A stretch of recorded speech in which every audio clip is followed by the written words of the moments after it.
Most of y'all throw rocks and try to hide your hand. Just say his name and I promise that you'll see Candyman. Warning. The Federal Communications Commission has determined the following content to be emotionally harmful.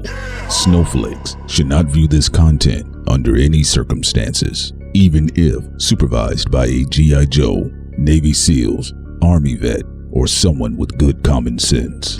The views and opinions expressed, including the depictions of persons of color, corrupt politicians, white people with or without a tan, haters who have yet to brush their teeth typing angrily in the comment section with hot breath syndrome, do not reflect any official policy or position of the U.S. government. This program contains graphic language, dark comedy, unique intelligence, creativity, a high credit score, and high blood pressure when triggered. This program has also been accused of racism, violence, misogyny, mansogyny, feminism, MGTOWism, defacement of celebrities, and of course, being a bully. Welcome to Thought Crimes.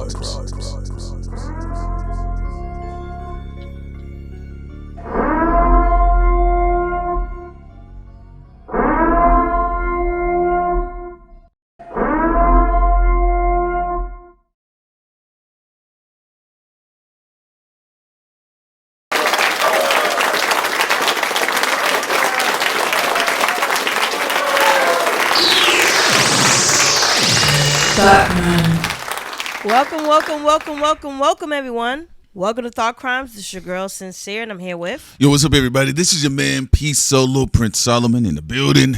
And you guys know the only reason why we have appeared is because there is conflict within the black community. All right, let's get into it, man. Kendrick did say his name like Candyman, and he will promise you he will appear. And Joey Badass right now has been saying Kendrick.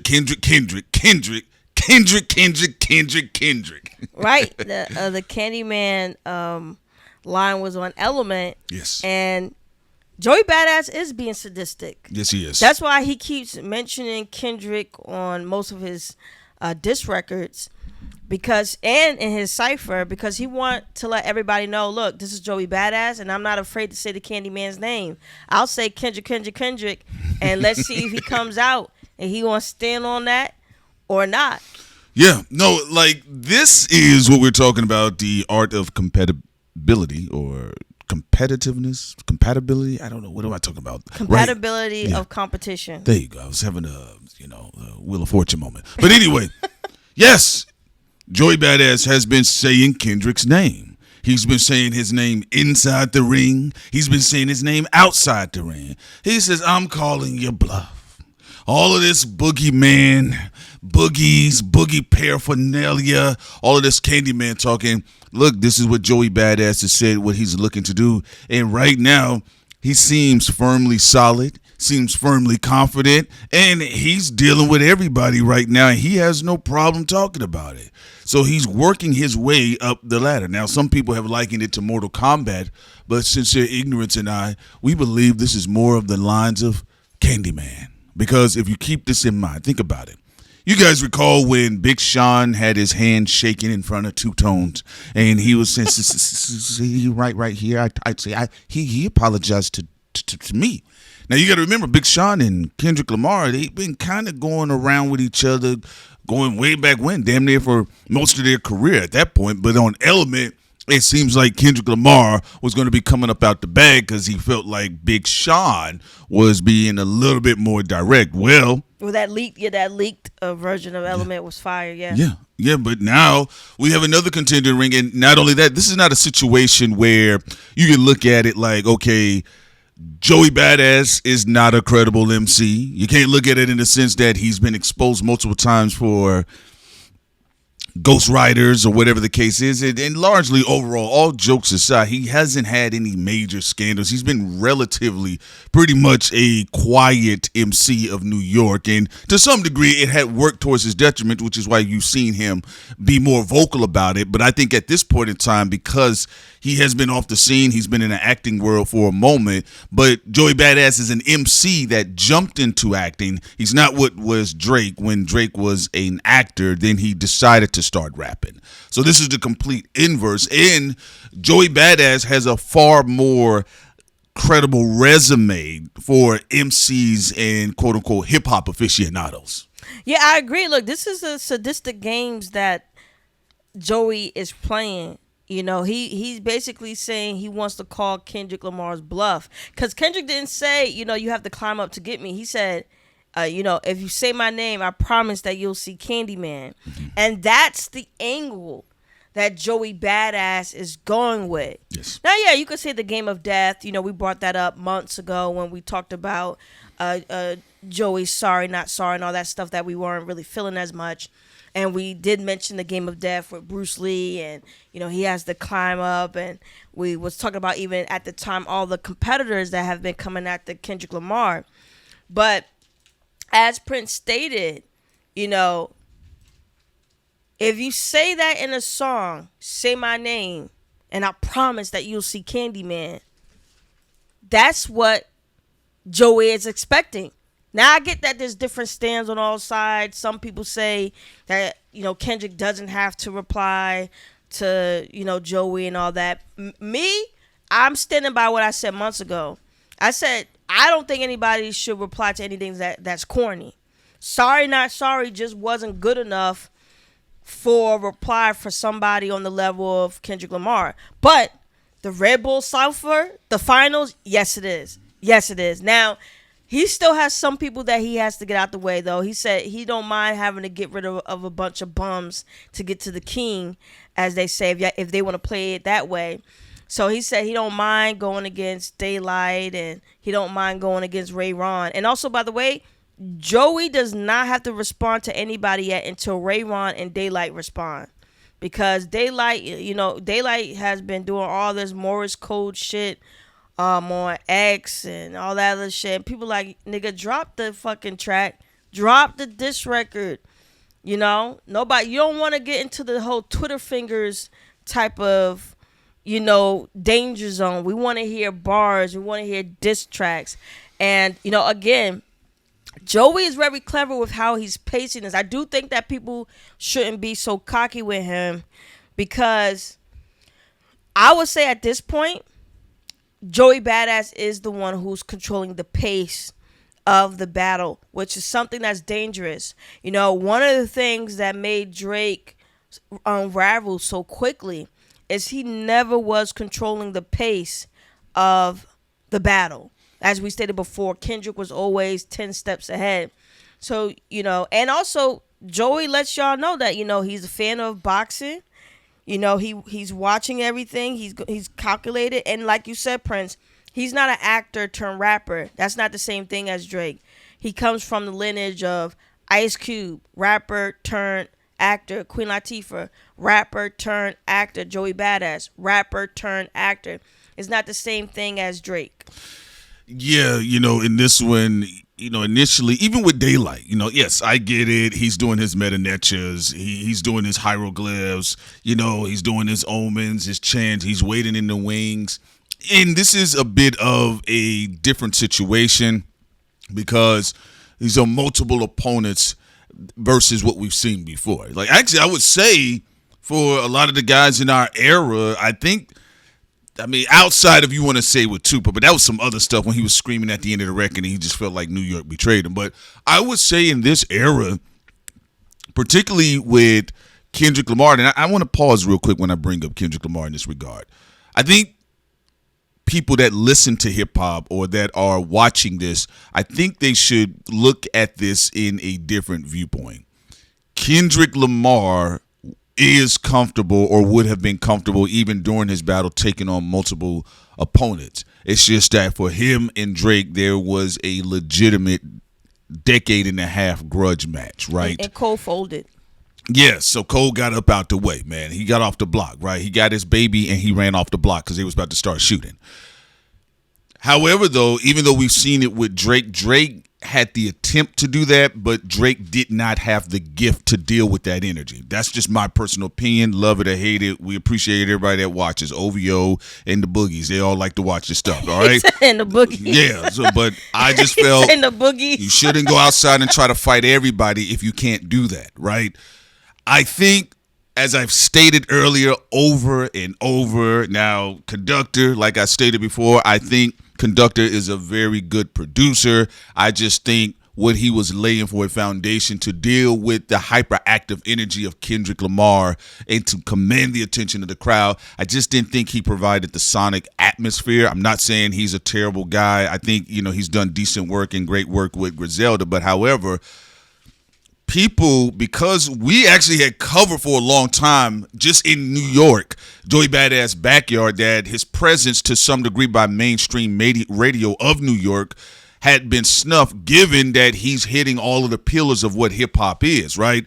But if you listen to Joey Badass's discography, he's far more of a capable MC than people initially give him credits for. Even going down to his mixtapes and his EPs, Joey Badass is actually a very dangerous, diverse MC. And now when he did The Ruler's Back and then Sorry Not Sorry, of course he took in all the criticism. The fact that he took in all of the criticisms on the chin and he changed his pace up comfortably, I think people should pay attention to how comfortable Joey Badass is in this situation, which I think is very funny. If you think about like when people was getting at Drake, he soft launched push-ups. He had an original kind of anybody who do soft launches is gonna lose. Right. So he kind of was like sampling a little bit, trying to hint to hit him up, and people were feeling that he came back again, and there just was never really confidence there. Joey Badass has a lot of confidence, despite said criticism. He keeps shooting, and it actually makes me believe that I kind of felt at this point, outside the Sonics, I think Joey Badass has a longer term plan here, of course, and he said it himself. He don't mind, like Gervonta Davis, having to fight a couple of bums. So with that being the case, like Sim brought up concerning daylyt and Morse code, I'm even interested in the theatrics of what daylyt is going to do. Okay, if he's going to be doing all this encrypted stuff, I want to see where he's going to take it, because people got to understand, Joey Badass is not like Drake. I want to be clear. Joey Badass is not even like Big Sean. Joey Badass does the cryptic, insignia, esoteric, endoteric shit that everybody else between daylyt and Kendrick Lamar does. And then he does the fly nigga New York shit. So I think it's going to be very interesting how he approaches both of them, because it's interesting even with him and Ray Vaughn. Ray Vaughn is more of a flashy type fighter. He's loud. He's boisterous. It's like, it's my neighborhood. Anybody come out, this is what we do. It's shiny nigga shit. Joey Badass in the cypher with the Red Bull, he had on his leather coat. He was on his shiny nigga shit.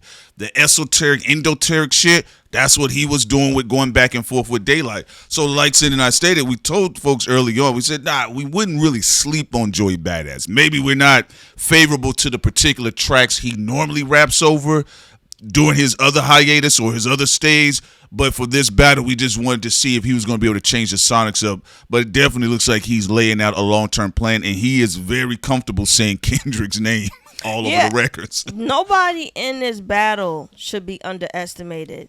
You saw even how Reason came out with the dead apple. So nobody in here should be underestimated. Joey is not someone who hesitates when it comes to dropping a diss record like Drake did with the soft launching of, drop and give me 50. And then, so I think people should be wise about that. Also, Prince, I from what I recall, you was the first one that brought up the Conductor thing. I thought you did a great job on that when you first dissected the whole Joey when he came out with his first 2 tracks that were produced by Conductor. You said you wasn't feeling it. Of course you didn't diss Conductor as a producer, but you just felt he hasn't been a good producer when it comes to the battle scenes, because even some of the stuff he did for Cole, it just wasn't connecting when it came to the lyrical war, the lyrical battling of hip hop. So I thought you did a great analysis on that a while ago when you first broke it down. Oh no, I appreciate that. You know, look, Conductor. I think he's a very, very, very, very good producer. And one of the things that you did excellently in the manner is when you was breaking down the dynamics with Griselda and Conductor's energy, and even Conductor kind of laying down a foundation, because I heard Sin say this. She felt like with Drake and Conductor, they had a better synastry with each other than sometimes what we've seen the placement elsewhere. But now looking at everything, even going all the way up to the Red Bull cipher, it just seems like this is strategic for Joey Badass as well. Well, I got to give it to the Canadian boy Wonder. He does. Remember, he was giving Drake great production during the battle. Drake is the one who dropped the ball. I know. So I actually thought it was slick of Joey to get Boy Wonder straight from Canada, and also the other guys that also collaborated. I think he needs to keep those guys for production because it's working. Yeah, and I love what you said too, because you and I, we talked about this before. One of the things that Kendrick Lamar did during the battle that we said at the beginning, and I was telling the general public, I felt the battle already got away from Drake when he put out Tailor Made, and it felt like he was impatient or he was trying to rush or force Kendrick's hand, and the idea that you were the one waiting showed that the power resided elsewhere. It's the anchor of the conversations was with Kendrick even before he dropped Euphoria. That's what made the Red Bull software so hot with Joey, is when he was telling Ray Ron, "You don't control time, nigga. Yeah. I'll do it whenever I feel like it." Oh yeah, the daylyt situation. He says, "You ain't no Copernicus, nigga. The time you revolve around my time." That type of stuff. So he's actually, to your point, he's daylyt and Ray. He let him know. Yeah, I think, like I said, I know people's like, "Yo, get him up out of here. He's a bum." But I say I can't slide Joey up out of there, because I said that's a dangerous nigga right there when it comes to the diverse approach where he can go lyrically, and each one is a tier up. So even the idea he's telling Rayvon in daylyt that y'all are on my time, and at this point in time, even when we're quote unquote waiting for daylyt and Rayvon, I almost get the energy like Joey Badass isn't feeling like that. He's almost acting as if I'll get to that shit when I feel like it, because he clearly wants to go after the Candyman. Like he even said it at the end. And some of his propaganda, before we close out, I'll say this, where he's being also sadistic while calling out the Candyman, saying, "I ain't scared of you." He's also rebranding a lot of the MCs that come after him who are from the West as Kendrick knockoffs. Yep. So I even see people who don't even sonically sound like Kendrick from the West being said. People in the audience like, "Yeah, he sound like a fucking Kendrick clone. Reason sounds like everybody sound like Kendrick clone." So yeah, look, that's effective also, though. That's an effective campaign that Joey is pushing out there. And I think what's great, Kendrick is good at that, and I think Joey Badass is good at that as well. Like, we'll still see what Rayvon is going to do. Haven't thrown him out the window or anything like that. That's not how Sin and I usually judge matches. We understand that there are stands and then there are observers. We understand that, people that really ride for their boys or girls too, by the way, because we've seen that during Remy and Nicki and Meg and Nicki as well, right? However, though, in this regard, when we're talking about Joey Badass and Kendrick Lamar, they are both very effective at rebranding their opponent. And I think personally, given the opportunity, we'll see where it goes. Because look how he kind of is rebranding Rayvon in the process. Even though Rayvon had whole era on the shirt, but look what's happening right now in that. So, Rayvon is going to have to prove himself. And then daylyt, to kind of be funny or play on words, saying I'm seeing people like they're putting daylyt on savings time right now. Yeah, right they now. really putting them on the clock. Even Like people who are pro Kendrick telling they like shut up and drop the record. right, we're observing the crowd and the audience, but I tend to operate differently. I usually just if they drop it and it's a hot track, it's a hot track. But yeah, definitely a fantastic shape up of what we're seeing right now in the sport known as hip hop. I think all of the credible MCs that are active right now, and with Kendrick Lamar on tour right now, potentially active, damn well Kendrick is watching everything. And on that note, make sure y'all subscribe to this channel. It's demonetized. You can also support us on our Patreon, and we are out. Peace.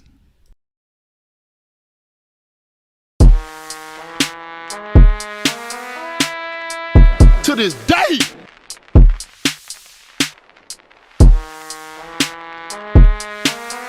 To this day.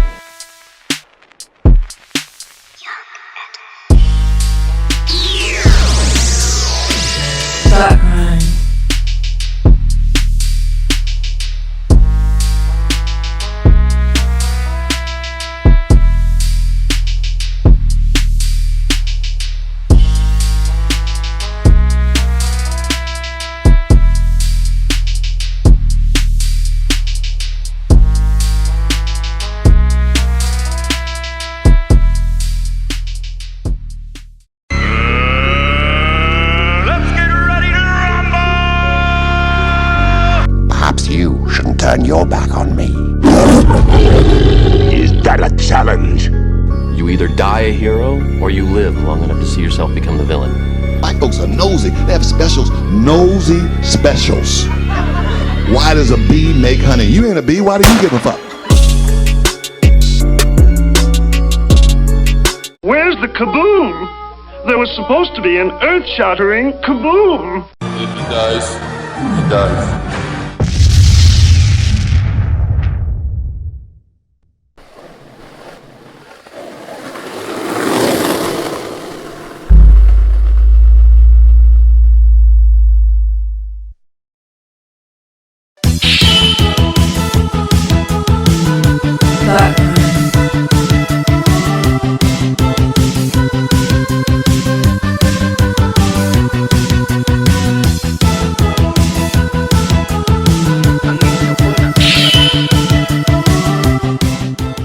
Go to our Patreon for more. And don't bother me.